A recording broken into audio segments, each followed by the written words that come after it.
Karong panahon sa Kapaskuhan, unsa pa ba ang mapalit sa inyong sinsilyong 5 pesos? Atong sayron, pinaagin ini nga report. Sa 5 pesos, candy alang sa mga bata lang bakaha ang mamahimong mapalit. Sanglit nagsugod na ang mga Christmas party, diin dunay exchange gift. Ang imong 5 pesos sa bulsa, gamit kaayo. Sa Davao City, sa imong 5 pesos, makapalit na ka og pangbalot sa imong regalo. Kini ang pinakabaratong gift bag nga baligya ni Sirenia Ungab sa dalang Ilustre. Siya na usab ang nagahimo sa gift bag.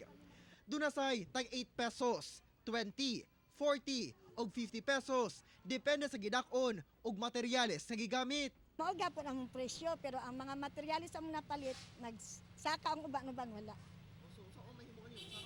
Dili kay mao man gyapon makuhaan lang ang makaginansya lang kung gamay. Wala kuno'y plano magpasaka sa presyo ang mga manindahay. Bisan pa man ug nagkaduol na ang adlaw sa Pasko, basta mo ginansya lang bisag gamay. Dili pa magayo kuan kanang di pa kay kusog kay kanang pa magay party. Kung gusto ko no og mas convenient, mamahimong mupalit na lang og pangbalot sa regalo. Apan kung nagtipid, mamahimo man sab nga mangunay sa pag-wrap sa inyong ipang regalo. Kauban si Mel Colmenares sa kamera. Ako si Argil Relator para sa One Mindanao.